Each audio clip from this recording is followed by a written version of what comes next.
bahwa yang Sang Buddha ajarkan adalah sesuatu yang fix, ya, sesuatu yang pasti, yang tidak bisa ditawar-tawar.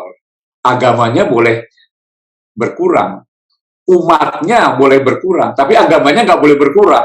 Ya, jadi kewajiban kita adalah mempertahankan ini, ya, bahwa ajaran Sang Buddha adalah ajaran yang bisa bertahan di segala zaman.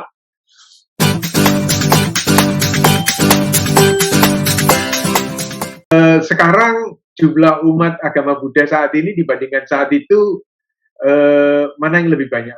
Saat ini apa saat itu?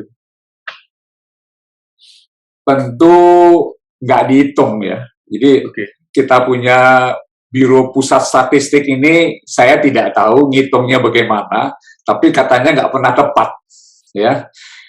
Tapi ya katanya sih kira-kira 1-2%, ya, katanya. Ada yang bilang bertambah, ada yang bilang berkurang, tapi yang pasti jumlah wihara tambah, ya. Jumlah sekolah, kita punya lulusan Nalanda saja sudah 300-an sampai 400-an. Jadi artinya jumlah akademikus, jumlah cendekiawan Buddhis tambah, itu sudah pasti, ya. Belum lagi yang S1, S2, ya. Dan semuanya mendapatkan pekerjaan, semuanya. Lulusan kita ya. Iya, karena mula-mula banyak lowongan, ya semuanya dapat pekerjaan. Lama-lama kan penuh, kan. Ya, lalu yang belakangan lulus rada susah mencari lowongan di pegawai negeri atau di pemerintahan begitu. Oke. Tapi saat ini masih bagus sih, Bang. Kita cukup, ya, dari Nalanda cukup bangga gitu, bahwa semua lulusannya hampir seketika langsung dapat pekerjaan saat ini, ya. Saat ini. Ya, saya juga mengharapkan begitu, ya. Jadi meskipun tidak di bidang agama Buddha, lulusan Nalanda itu punya reputasi yang lumayan, ya. Andai kata dia bekerja di bidang yang lain, ya, di kantor notaris misalnya, ya, akuntansi, semuanya bisa, ya. Dan ya lumayan lah. Reputasi cukup bagus. Ya. Jadi kalau Romo lihat ya, trennya ini nanti ke depan bagaimana ya, Mo? Tren Nalanda, kemudian dari pendidikan agama Buddha, pendidikan agama lain. Ini kira-kira tantangan terbesarnya Nalanda apa ini? Ya, sampai hari ini kan Nalanda bukan merupakan tujuan untuk kuliah, ya. Belum menjadi sekolah favorit untuk tamatan SMA. Ya.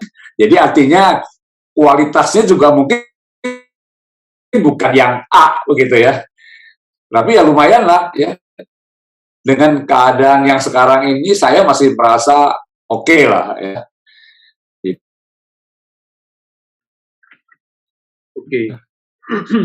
Apalagi kalau bisa berkembang ya lebih bagus tentunya. Iya. Kalau Romo lihat ya, Mo, pertama kan PKB ya. Kemudian kita ada Dharma Usada gitu. Sekarang kita sudah mulai masuk ke bisnis gitu ya, bisnis manajemen, ada PAUD. Gimana? Romo ngelihat itu sesuai dengan visi yang lalu, atau ini gimana menurut Romo perkembangan yang sekarang ada ini? Ya, menurut saya mengajar agama Buddha harus sejak dini, ya. Jadi ya tentu dibantu oleh pihak orang tua sehingga anak-anak sejak kecil sudah mengerti, ya, tata cara, tradisi agama Buddha. Nah, nanti di SD, SMP masih ada gurunya. Nanti bisa hilang itu remaja-remaja itu, ya, di SMA, di mana mobilitasnya lebih tinggi, ya. Nah, kemudian di sekolah tinggi dapat lagi kuliah agama Buddha. Ya, jadi umat Buddha kita ini kan sebagian besar masih KTP, kan. Ya, jadi artinya tidak mengerti ajaran dengan benar. Salah satu pandangan keliru, semua agama sama, dia bilang, sama baiknya, ya. Sehingga itu perlu koreksi, ya, dengan memberikan pengetahuan yang baik mengenai agama Buddha, pandangan bahwa semua agama itu sama saja, itu kita rubah. Kita tetap berpendapat agama Buddha adalah agama yang paling realistis, ya, yang tidak mengandalkan percaya, ya, percaya. Jadi kita mengandalkan kepada praktek, ya, pemahaman, kebijaksanaan. Ya. Nah, itu hanya bisa dimulai dengan pengertian benar. Ya. Nah, jadi guru agama Buddha dari PAUD sampai sekolah tinggi itu memang penting. Ya. Nah, nanti sesudah jadi manusia dia mendapat lingkungan hidup yang baik sehingga tidak tergoda untuk pindah ke agama lain. Ya, tentu sebagai agama terkena hukum anicca, ya, timbul tenggelam maju mundur, ya. Nah, tentu sebagai mengerti agama Buddha kan ada Buddha Dhamma yang bertahan terus kebenarannya, ya. Jadi kita harus bertahan di situ, ya, bahwa yang Sang Buddha ajarkan adalah sesuatu yang fix, ya, sesuatu yang pasti, yang tidak bisa ditawar-tawar.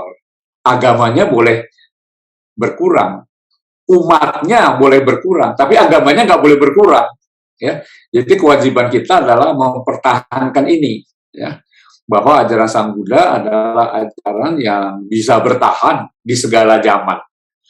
Nah, itu hanya bisa dilakukan oleh mereka yang mengerti. Nah, jadi saya setuju bahwa adanya S2, S3, saya setuju karena menambah jumlah orang yang mengerti. Ya. Kalau hanya menambah jumlah umat follower, hanya pengikut, itu percuma. Jadi kita harus menambah jumlah orang-orang yang mengerti, yang memahami dengan baik, sehingga dapat mengubah pandangan orang lain. Dari tidak mengerti menjadi mengerti. Nah, ini yang bisa mempertahankan agama Buddha lebih lama, ya, di dunia ini. Kenapa ya, Mo? Kalau mencari kesempatan saja. Ya, tapi yang betul-betul berjuang mempertahankan Dhamma sebagai sebuah ajaran yang murni. Jadi yang mengherankan tuh kenapa ya, Romo? Bagi komunitas Buddha ya, agak sulit untuk mempertahankan generasi-generasi yang baru ini ya. Kenapa sepertinya lebih mudah bagi generasi ini untuk pindah ke kepercayaan lain daripada dipertahankan di kalangan Buddhis ya? Apakah Romo sepakat ya bahwa memang ada perpindahan seperti itu? Mungkin di agama Buddha tidak ada mempertahankan sampai mati agama Buddha, nggak ada. Ya. Jadi kita lihat di dalam sejarah kalau agama Buddha mendapatkan tekanan, ya, ancaman, lalu umat Buddhanya menyingkir, ya, kalau tidak, ya, kalau ancamannya bunuh kan terpaksa harus lari kan supaya hidup terus. Nah, itu sebabnya kita lihat di dunia ini agama Buddha di beberapa tempat itu bisa lenyap, ya, karena tokoh Buddhisnya adalah biku yang atributnya itu gampang dikenali orang, ya. Begitu bikunya dilenyapkan, ya pengikutnya bubar, ya. Contohnya Afghanistan lah, ya. Dulu tuh mereka masyarakat Buddhis, ya, sekarang sudah nggak ada sisanya, patungnya sudah dihancurkan. Ya. Itu contoh bagaimana Sang Buddha tidak mengajarkan murid-muridnya untuk bertahan mati-matian demi agama. Tidak ada ajaran begitu. Ya. Nah, kita hanya diajarkan menyebarkan agama Buddha yang indah pada awalnya, indah pada pertengahannya, indah pada akhirnya, untuk kebahagiaan semua makhluk. Ya, tidak untuk mempertahankan agama Buddha sebagai sebuah entity, ya, sebagai sebuah masyarakat yang harus menang terus. Nggak ada. Ya, cerita begitu nggak ada. Ya. Jadi kita diajarkan untuk mengembangkan metta, karuna, ya, mudita, UPK, tidak mencari musuh. Ya. Sehingga dalam sejarah agama Buddha tidak pernah ada darah menetes, ya, karena penyebaran agama Buddha. Jadi agama Buddha adalah agama yang damai dari awal sampai akhir, ya, mengurangi ego.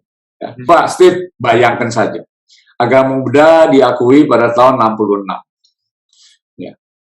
Kita punya dirjen di Departemen Agama itu tahun 2006. Waduh. Jadi 40 tahun kemudian, diakui sebagai agama, baru memiliki dirjen sendiri yang mengurus rumah tangga sendiri dengan anggaran terpisah. Zaman dulu kita digencet kiri kanan, atas bawah, ya. Jadi sulit untuk berkembang.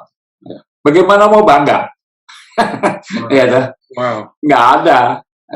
Iya. Jadi sekarang ini kondisinya sudah lebih kondusif untuk agama Buddha ya bertahan hidup. Ya saya bilang bertahan hidup, ya, tidak berkembang dulu, ya. Tapi jangan lupa bahwa agama Buddha ini bisa bertahan karena banyak faktor. Ya. Salah satunya sekarang adalah internet. Ya. Sekarang orang mengerti agama Buddha tinggal buka internet, searching aja, ya, dapat dia apa itu Dhamma. Ya.